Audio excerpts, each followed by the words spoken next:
Let's find out from Charlie Rowley what he thinks, former Conservative Special Advisor, of course. Charlie, very good morning to you. Good morning, Mike. So it's another big day for Rachel from Accounts. She's going to set out her stall. She's going to try and pretend, I imagine, that this is not a new speech that she's making. She's going to try and pretend that she's carrying on just as she meant to do, and this is no surprise at all. But this is basically her trying to correct what has gone before, isn't it? And this is her trying to make out to the populace and also to the city that she knows what she's doing. That's absolutely right. And look, it comes on the back of a story last week where she was now saying that the UK needs a bit of Trump optimism on the back of Donald Trump's inauguration. And you think, my word, having said anything that they wanted to about the poor man over the last 4 or 5 years, 10 years even probably, to denigrate him and criticise him, they now want to take a leaf out of his book to generate growth. Well, better late than never, but no one will see through the plan or through the change, which is clearly a massive U-turn after talking down the economy for so long, where the Bank of England reduced its own growth rates from, I think, 0.3% to 0.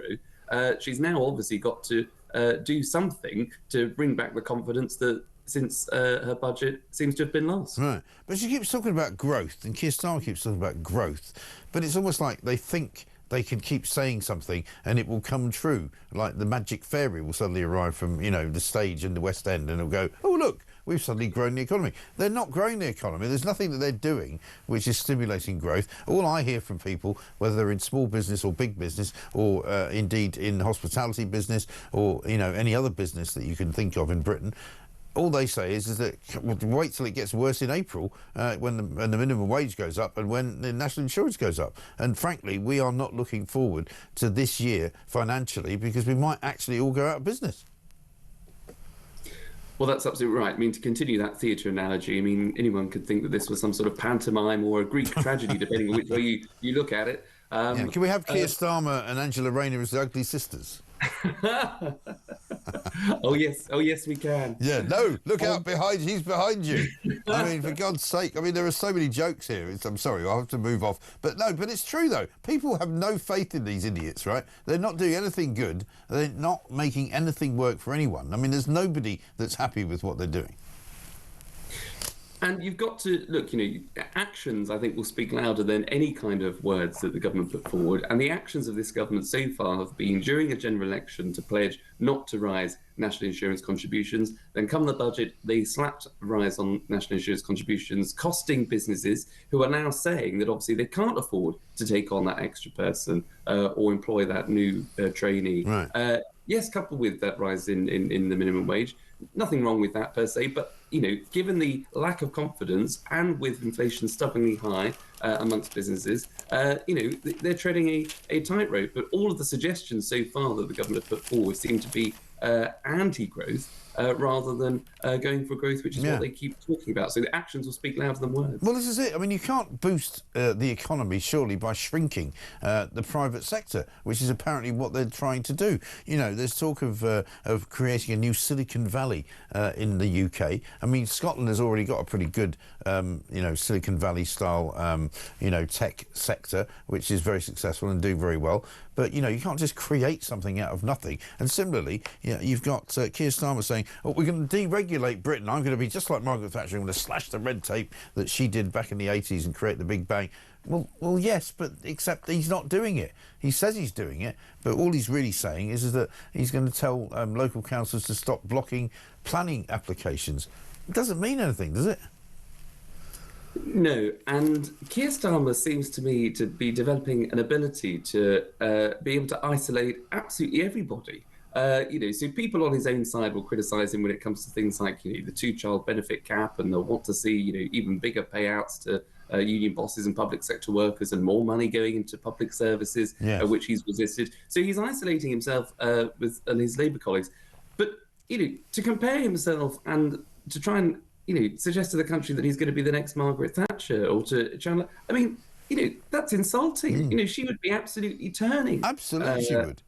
At that sort of thought that this is a guy that's increased tax on the businesses, as you say, that are the bedrock of our economy, to take away the winter fuel allowance from some of the most vulnerable people in our country, to tax our farmers that put food on our table. She was the grocer's daughter. She knew how a household income and how a household economy worked.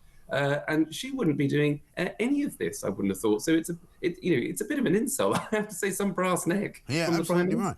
But I mean, let's talk generally now, Charlie, about how they've done, because the first sort of 6 months, the first 100 days, if you like, was pretty disastrous, right? They've kind of turned the corner, if you like, into the new year. We're now in January. It looks as though Rachel Reeves, unfortunately for the rest of us, is probably going to hang around until at least March, when she's going to have to deliver what looks like a small sort of mini budget. How do you see them kind of doing between now and then? You know, they've had some embarrassing, resignations. They've lost the Transport Secretary. They lost Sue Gray, who was meant to be, the genius behind the throne. They've lost also Tulip Siddiq, who may now soon be extradited to Bangladesh to answer questions about her corruption problems.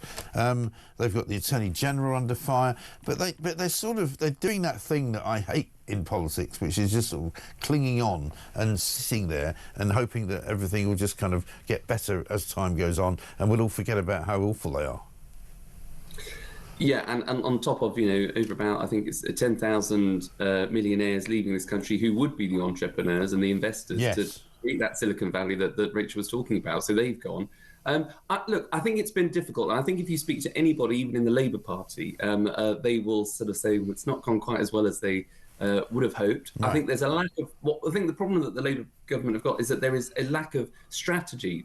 The dots don't add up. It seems to be on an issue by issue basis where the Prime Minister or the Chancellor are making decisions that they think are before them without any kind of thread through what it is that they're trying to achieve, which is a little bit alarming because, they've been in opposition for some time now. Keir Starmer has been the leader of the opposition, or was the leader of the opposition for, I think, about 5 years. He had enough time, I think, to generate a narrative about the direction of the country. You can't just say we're going for growth, all the while, as I say, doing things that seem to be counterintuitive to that. So I think, look, when you pen yourself into a corner by saying, I'm not going to raise some of these taxes, if you're sticking to your own sort of fiscal rules as the Chancellor has set out, I think it's the case now that I think, again, economists might be mixed, but I think we are actually in a recession now. And so if that is confirmed in the next month or by the end of the quarter, then that will be very difficult territory for a government that said it wanted to grow, that wanted to do things differently from the previous government. In fact, all of the things that they have done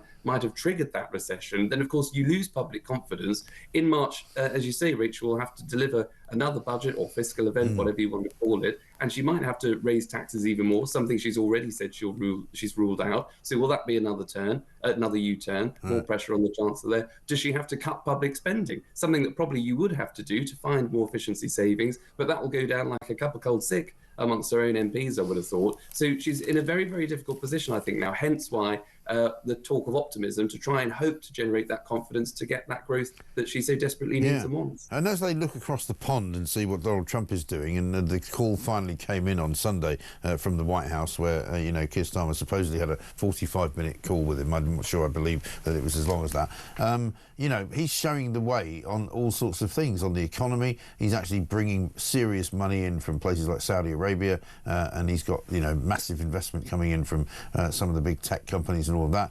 But he's also shown the way on migrants and saying, look, we're going to put some people on planes, we're going to fly them back to Colombia or wherever else they're coming from, and we're going to get on with that.